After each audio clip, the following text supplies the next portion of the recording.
Is religion the greatest bulwark against a turbulent and chaotic society? Can it actually help to heal anxiety and depression? That question and more coming up next on Beyond Belief.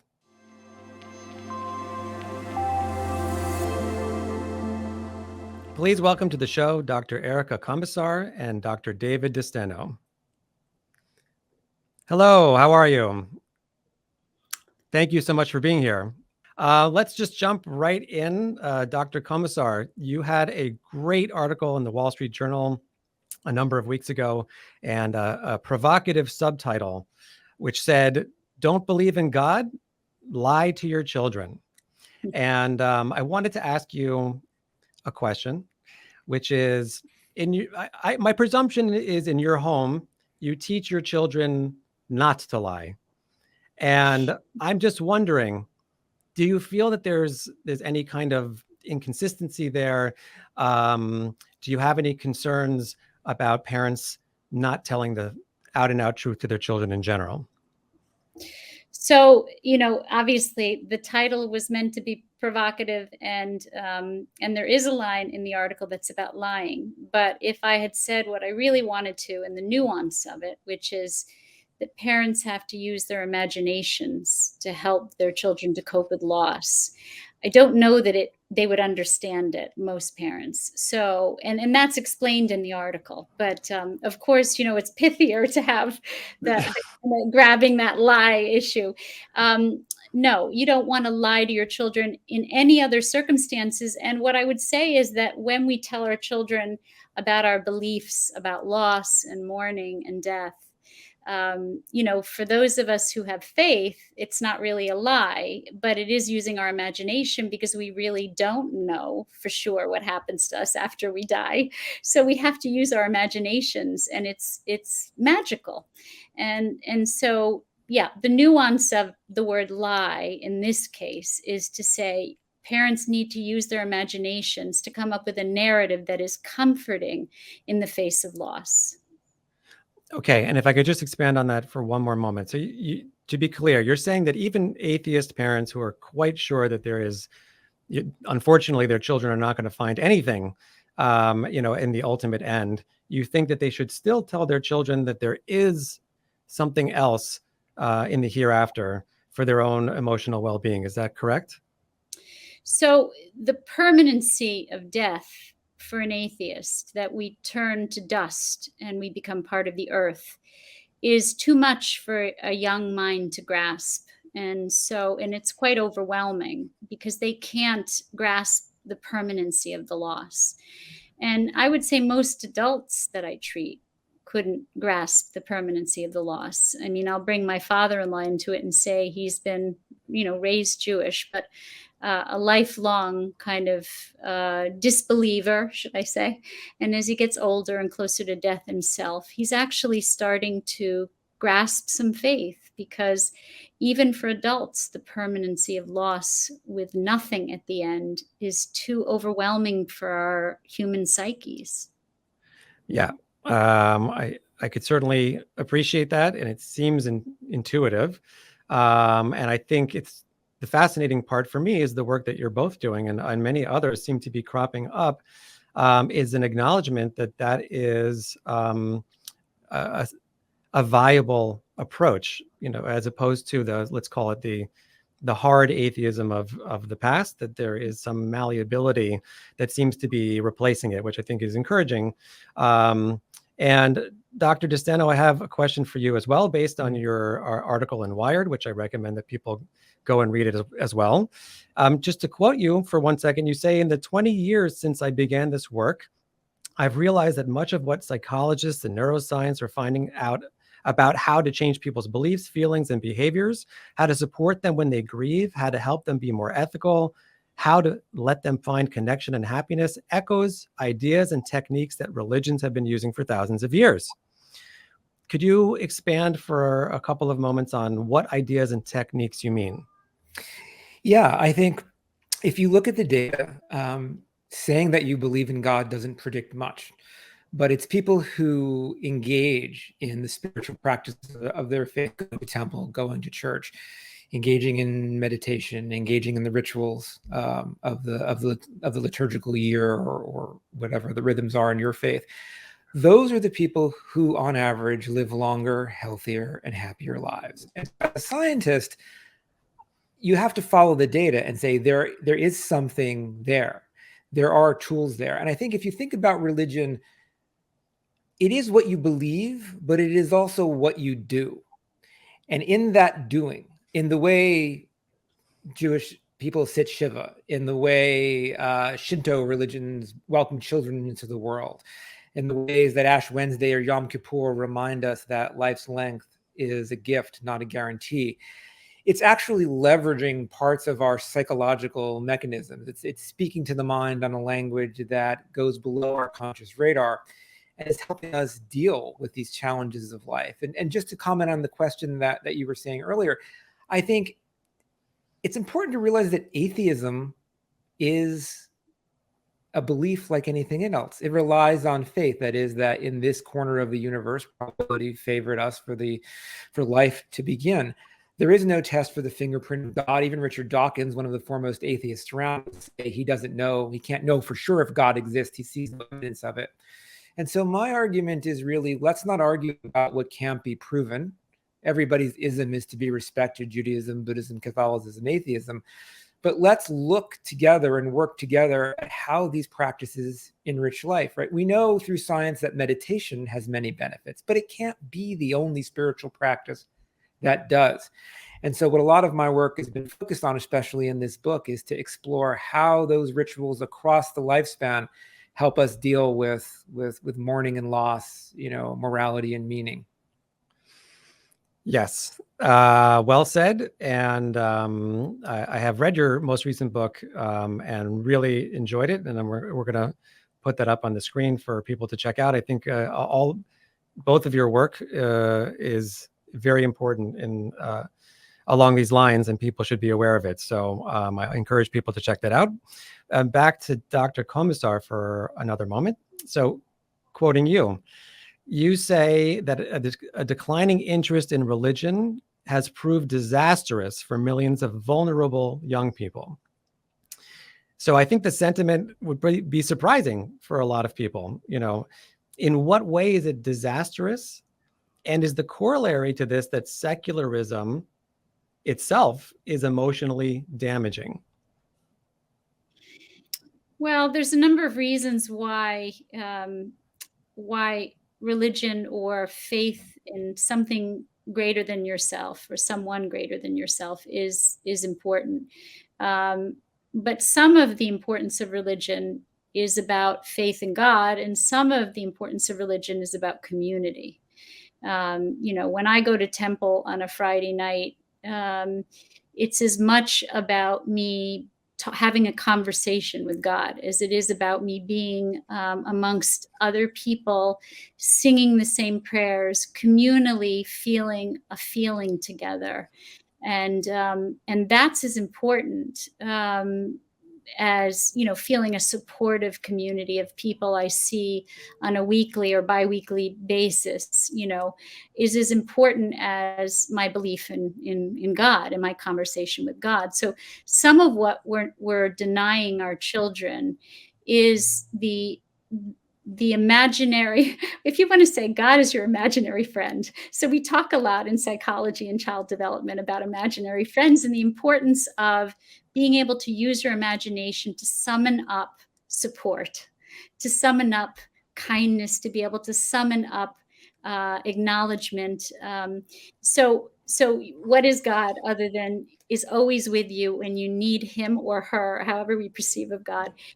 So there's the magical, mystical piece of it, of feeling that something or someone greater than yourself is always with you, protecting you, and guiding you. So that's an important thing that we're denying our children, because times are hard. There's a lot of adversity. There's a lot of stress for kids, much more intense and with much more chronicity than when I grew up. I'm 57. And when I grew up, yes, it was a stressful world and we dealt with a lot of stressors, but the stressors are amplified now. So if anything, kids need more support than they did before. But there's also community. So when we don't engage in a religious community, we're also denying the support of like-minded people when times are hard that you can turn to.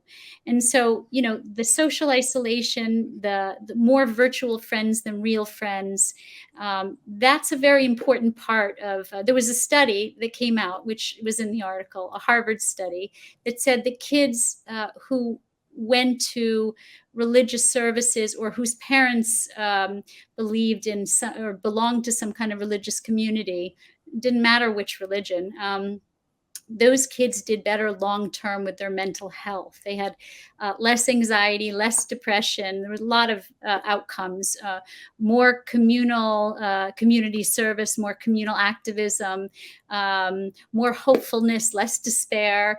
So there were a lot of positive outcomes from kids who were raised with some religious belief.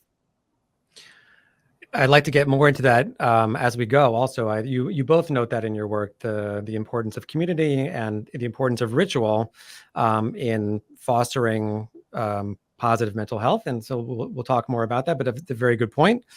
Dr.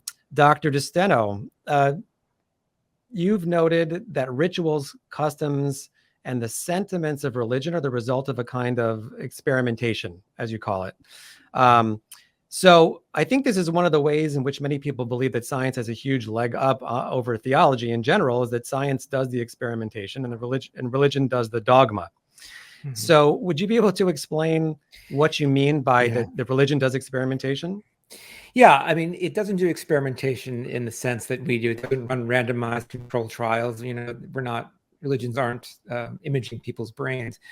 But they're running experiments in the messy thick of life and the joys and sorrows that all of us feel. And in some ways, there is a wisdom there. And I think it's allowed them to put together practices in more sophisticated ways than we have. So to pick up on what Dr. Komisar said, I think belief is important, but there's a lot more that goes beyond belief, which is why these rituals do what they do. So let me give you just an example to make it concrete. So one thing we all face is issues of mourning and loss when someone dies. What is something that we all do? And it seems natural, although it's kind of strange if you think about it. When someone passes, we all eulogize them in every religion around the world. Now, if I just lost a job I loved, or if my wife who I love just divorced me and left me, I wouldn't want to think about how great she was or how wonderful this job I no longer have is, because it would hurt all the more. But there's wonderful research that shows reinforcing positive memories of a person who's passed, people who do that have less grief, have less rumination, have less anxiety. But then if you look at things like Shiva, right, the way it packages things together, everybody comes, right? It's a mitzvot, it's a sacred obligation. You must come, you must be there. That is providing instrumental support to individuals who are mourning. It's not having a friend on Facebook. It's not your social network size. It's showing up. That is a primary predictor of resilience in the face of grief. You cover your mirrors in the home. Why do you do that? Well, there's theological reasons, but there's scientific research that shows whatever emotion you're feeling, it's amplified when you look in the mirror. If you're feeling sad and you look in the mirror, you feel sadder. Feel happy, you feel happier. And so by covering mirrors, what you're doing is slightly reducing the grief that people are feeling. You sit on low stools or on the floor. Why is that? There's a theological reason, but when you do that, after a while, your knees hurt, your back hurts, you get up, it goes away. That onset and offset of mild amounts of discomfort has just been shown in science to partially remediate rumination and grief. And so what you're seeing in these rituals, in the doing of them, and you sing and say prayers together in synchrony, that synchronous action by doing things together, singing together, moving together, swaying together, that's been shown to increase compassion and empathy. And so what you're seeing are these packages of little psychological nudges that kind of affect our minds and bodies to help us deal with these challenges. Were experiments run to figure this out? No, but along the way, I think people figured it out. You can say these may have been divinely inspired. God, he, she, or it cares for their creatures and wants them to do well. And so the rituals are given, or you can assume they come from people trying to figure stuff out and they keep the stuff that works. I don't know the answer to that. But what I do know is there's a wisdom in how these packages are put together. You can even look at humanistic Jews, right? Completely atheist, yet they keep all the practices and rituals because they help build that community. They help them mark the important parts of life, help them deal with grief. And I think that's what we're losing. The people who are leaving traditional religion in droves, and there are good reasons for policy or scandals or otherwise, but most of them aren't becoming atheists.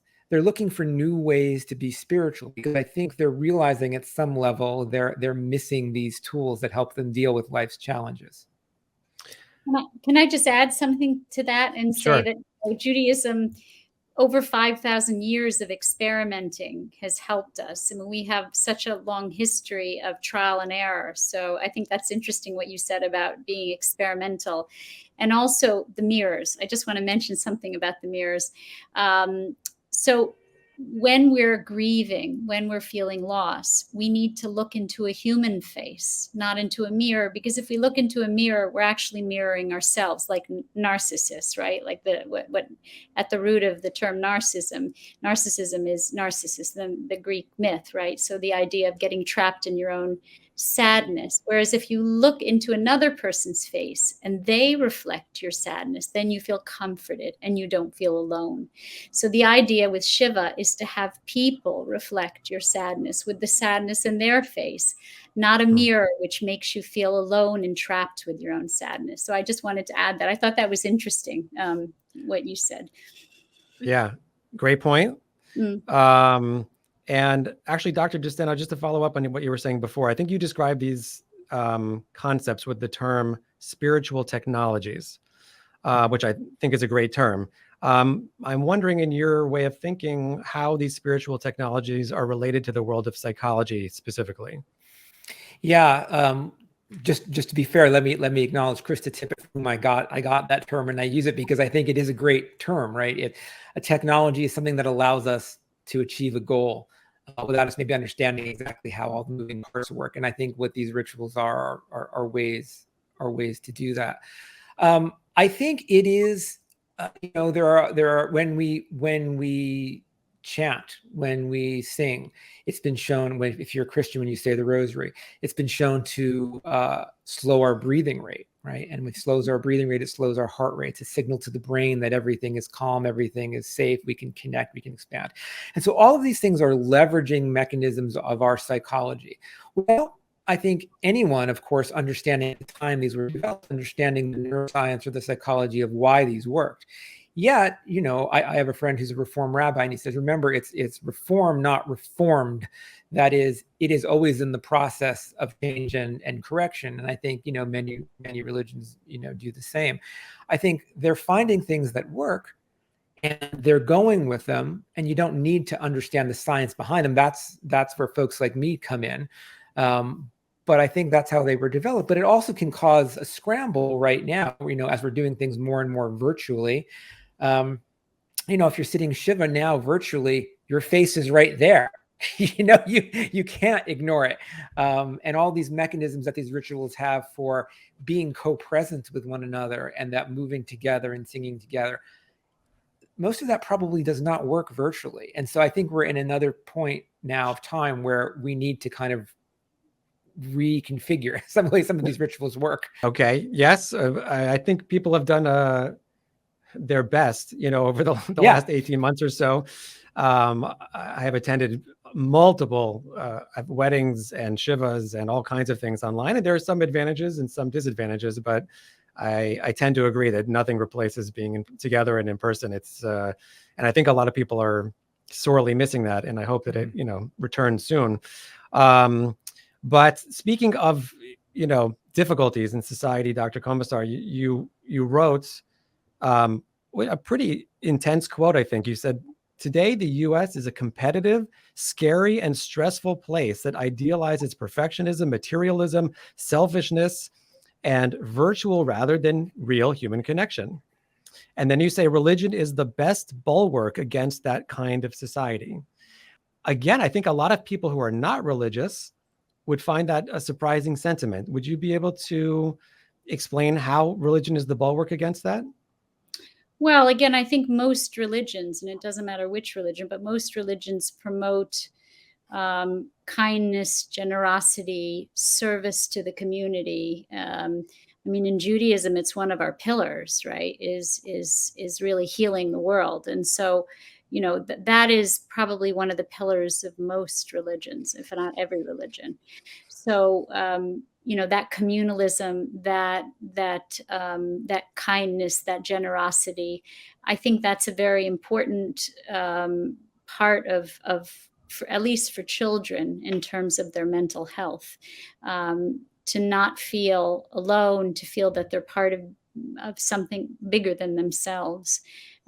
So yeah, that's a very important piece. All religions have certain tenets, and some of those are the kindness and the communalism and the generosity and the giving back. Yeah. Do you think that the Boy Scouts would work just as well? Or is there something specific to religion that does a better job? Well, again, I believe that the rituals are very important. I wanted to comment on something said earlier about rituals. So I think it's so interesting. Your book is so interesting about rituals because I think rituals are important. And I guess I'll give just a different perspective on why they're important. They're important for so many reasons. But one is to give you control over loss, and give you control over fears and overwhelming feelings. So when we do rituals, it kind of, as you say, it slows down our breathing. It gives us some sense of control over things that maybe sometimes are hard to feel that we control, right? But that's not the only piece of it. The rituals are a piece of it. So the Boy Scouts maybe have rituals. They have their, you stand up and you salute, or I don't know what their rituals are, but they have rituals.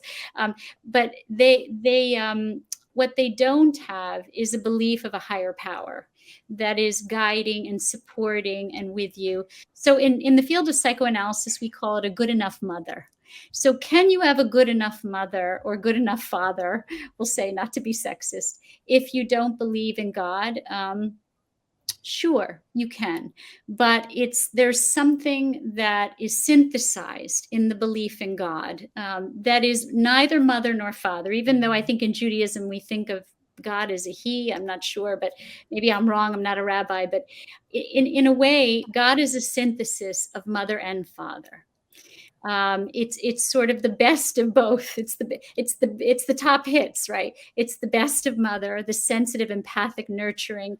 It's the best of father, the protective, overseeing, containing. So it's sort of a synthesis of mother and father. And there's something about the belief in that higher power that is the synthesis of good enough parents that you carry with you in the face of adversity. It's yet another thing, a bulwark, a buffer against the stresses that our kids face. Okay, this is a perfect segue. And I have one more question along these lines, and then I have a number of philosophical questions that I think are on my mind. And I think if they're occurring to me, I think they'll occur to other people. And I hope that we'll be able to discuss those all together. I'm not going to single out either one of you guys. But for Dr. Commissar, what you have a book coming out, I believe, called Chicken Little, The Sky Isn't Falling, which I love the title. And I looked at it. It looks great. And you describe mental health disorders among adolescents as being, quote unquote, an epidemic. And I know that that's got to be true. I mean, my wife is a public school teacher, and she says the IEPs that she has for her kids this year, it's something like 50% of the children have them, yeah. Which is gigantic over what it used to be. So I guess my question is, if you follow the conclusions of materialism, the sky has already fallen, meaning what solution can there be to the ultimate heat death of the universe, and, as you say, the return to dust, and the hopelessness that is a natural outgrowth of that belief? Is there any way to, outside of the transcendent, is there any way to feel that the sky, it hasn't fallen or is inevitably going to fall? It's a good question. So, again, the world is a stressful place. So the sky has always been falling. It's falling maybe at a more intense and more chronic rate, but it's always been falling. In my generation, we were just coming off the heels of the Holocaust, and my parents were talking a lot about the Holocaust, and we were talking about nuclear war and nuclear power plants and on and on. So it's not as if the sky hasn't been falling for a long time. What I write about in both of my books, because my first book was about the first critical window of development, which was 0 to 3, which is where we lay down the foundation of emotional security and attachment security for children, so they have more resilience going into adolescence.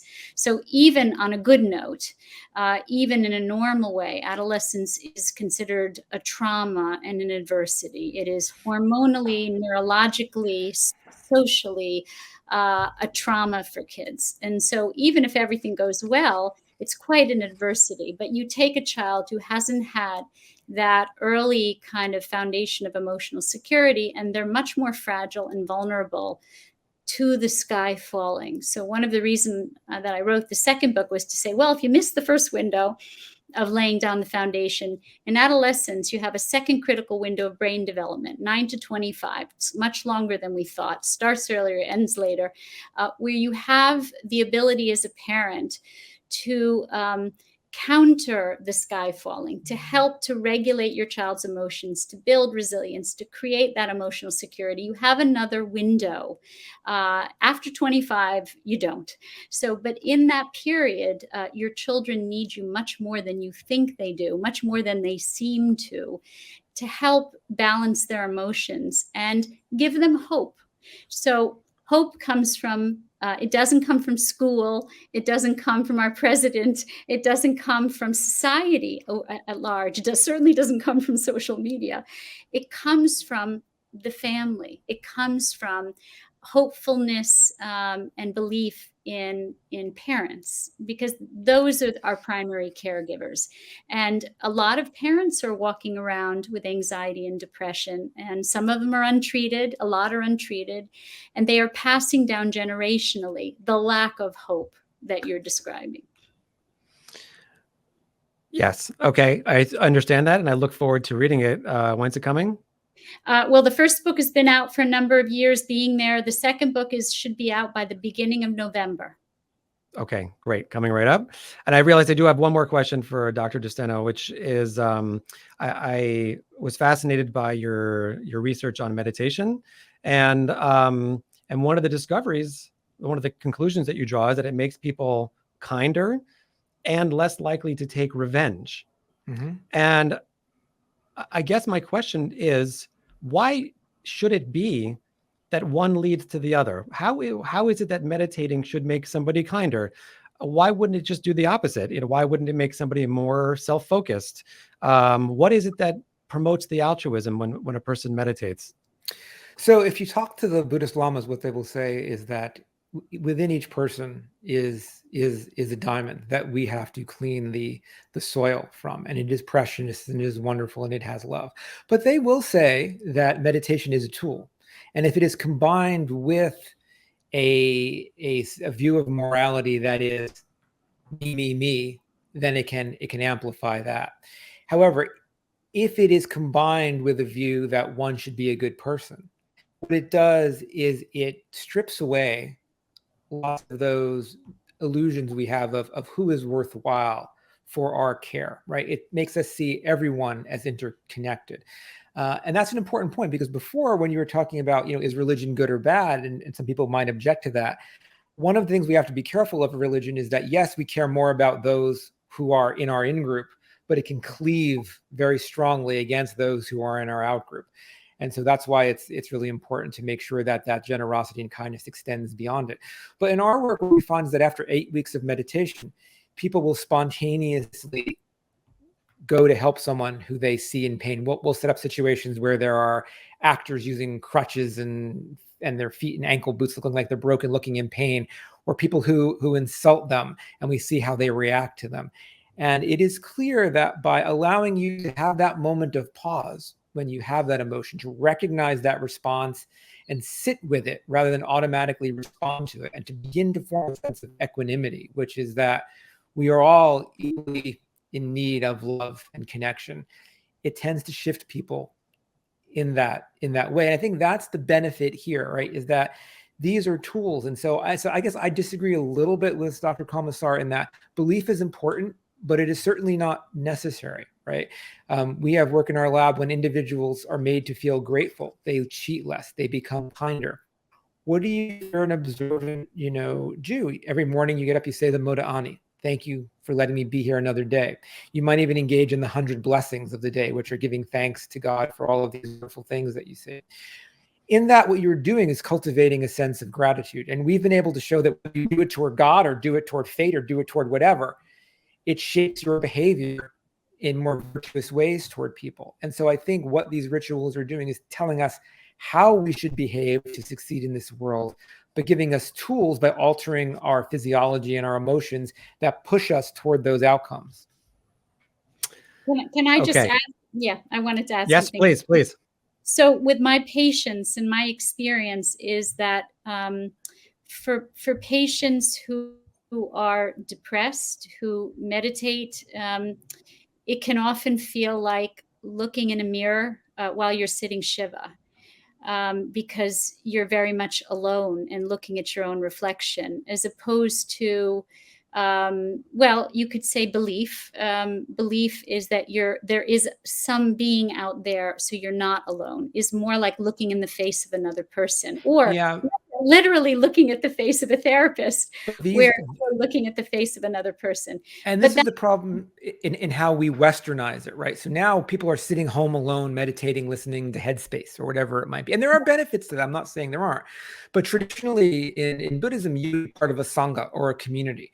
And there would be an abbot who would guide you and who would talk to you to provide in some ways the support, although in a different way than a therapist would. And I agree, you're absolutely right. The same thing happens with psychedelics. A certain percentage of people have terrible responses to them because there isn't that guide there to help you make sense of what's going on.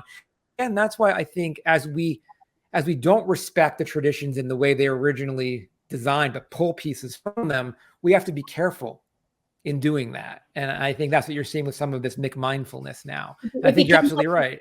It becomes like a game of Jenga. How many pieces, how many rules, how many routines can you pull away, or rituals, before the whole thing collapses? There was a yoga teacher who I interviewed for my first book, who is a specialist in prenatal yoga. And she said, when a woman was suffering from postpartum depression, she never recommended that she do yoga and meditate alone, only in a group while touching another human being. Mm-hmm. That's the only way she would recommend meditation. So what people don't understand is that meditation down-regulates anxiety, but it does not upregulate depression. So we have to be careful when we talk about meditation that we recognize what it is positive for and what it may not be positive for. Mm-hmm. Anyway.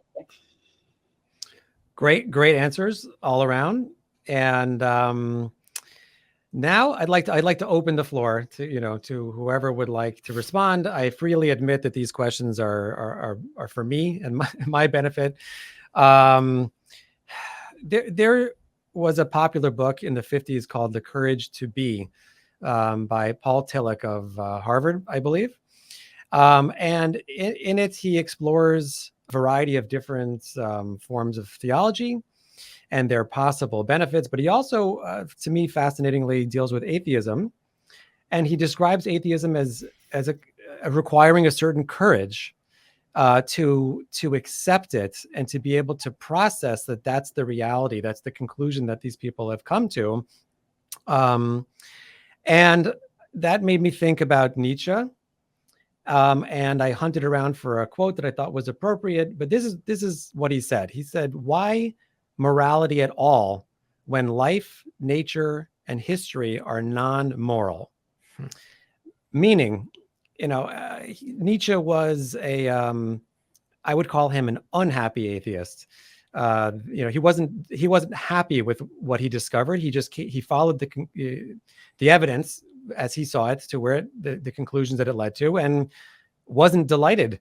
And therefore, he seemed to say, listen, you stand up straight and tall and accept, take it squarely on the jaw because it's not getting any better. Is that in your thinking?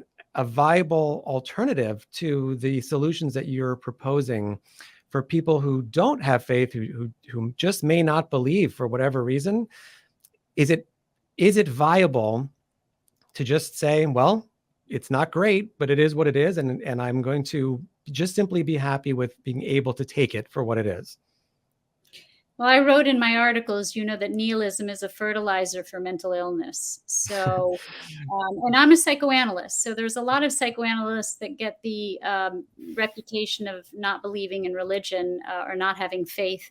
And I think there are a number of them, but not all of us. I'm a psychoanalyst, and I am absolutely a person of faith. And I can say that in my 32 years of practicing, there is sometimes no fix for the emptiness, the void that's left where there should be a spiritual fullness. And so, so I'm someone who often recommends, and I'm Jewish, but it doesn't matter. I mean, I'm not encouraging people to become Jewish. I encourage them to find their own way, but that there is a need for spirituality in human beings that cannot be filled with therapy. It cannot be filled with medication. It cannot be filled with meditation.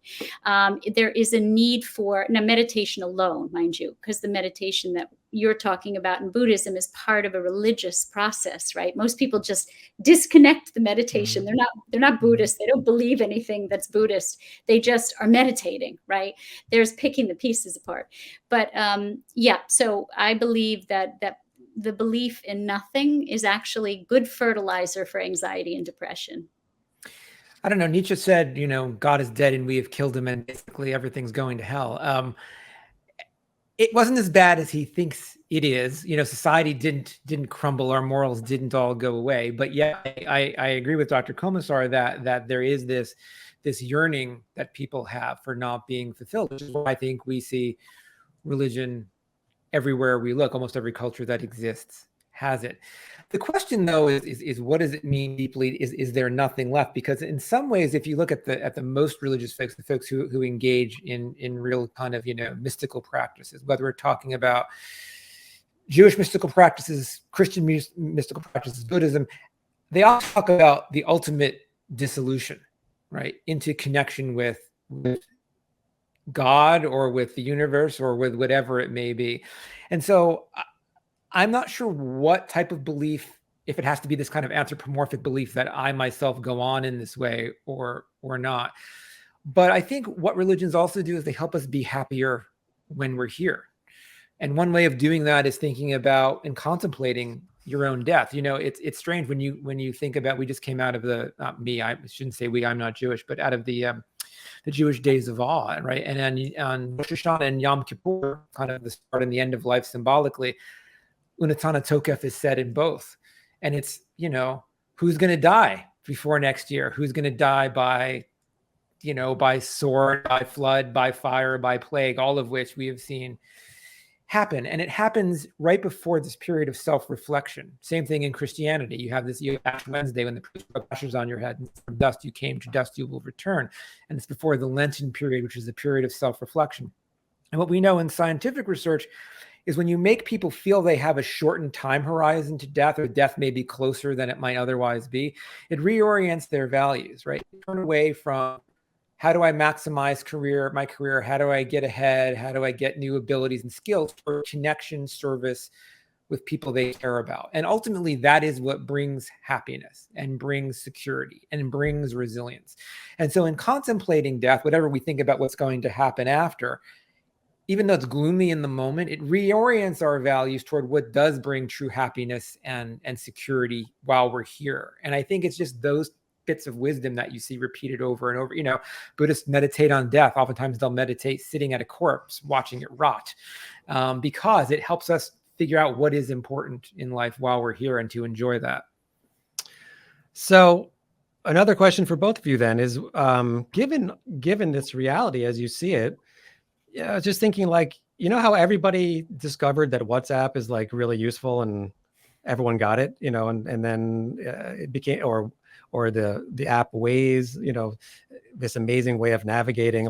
People just discover things when they work, you know what I'm saying? And they pass them around. How is it that we've been going in the opposite direction with religion for so long? Why is it that year after year, less and less people seem to be reaping the benefits of it if it's so obvious that and so tangible what those benefits are? I think it has to do with the institutional nature of religion. I mean, religions, especially religions based on kind of text and long traditions, are slower to change. And as issues of gender discrimination come up, we care about that. As issues of what science is come up, we care about that. As issues of scandals and things come up, we care about that. And I think people are looking for something that speaks to them. But there is a danger in trying to tailor these things too much, right? That is, if I create my own way, which is the perfect combination of meditation, Judaism, and a few shamanistic psychedelic rituals put together, if we tailor these too much, we begin to then have the other problem, which is we become a church or a temple of one. And so I think we need to be able to find the balance between these. And I think we're in one of those moments of history where we're trying to figure out new ways to do it. And I also think it's why if you go to the, Barnes and Noble, you see tons of books by people like me on all kinds of self-help stuff, right? It's like, here's this life hack you can do to be less depressed. Here's a life hack you can do to save more money. And they're looking to science, but I think that's fine, but I think it doesn't speak to this deeper need we have. I also think that it's not that God has disappeared. He's been replaced by a material kind of pursuit. So there's a material God, sort of like in the Bible, right? The golden calf or whatever, the ram.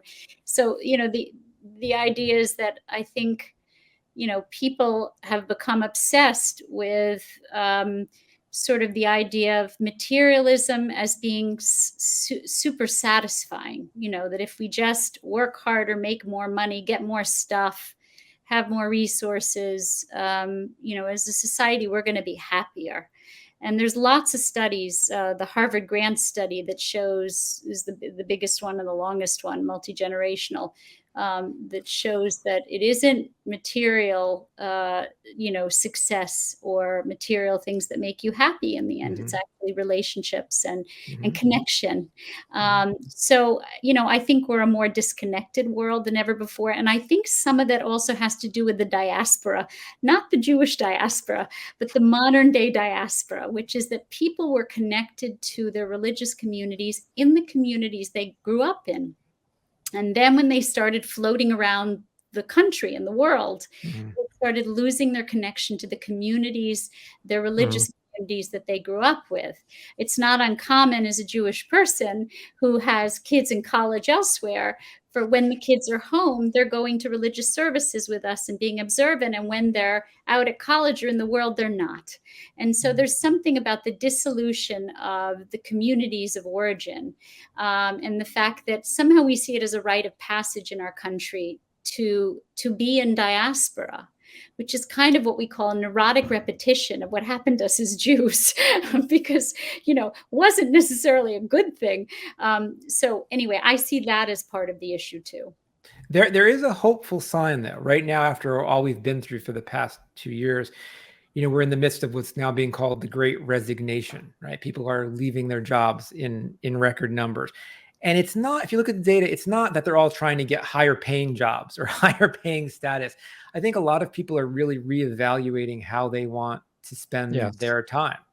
And so that's an opportunity, I think, to hopefully have some of us move away from exactly what Dr. Commissar was saying, which has been kind of the guiding North Star for a lot of people in how to live a successful life.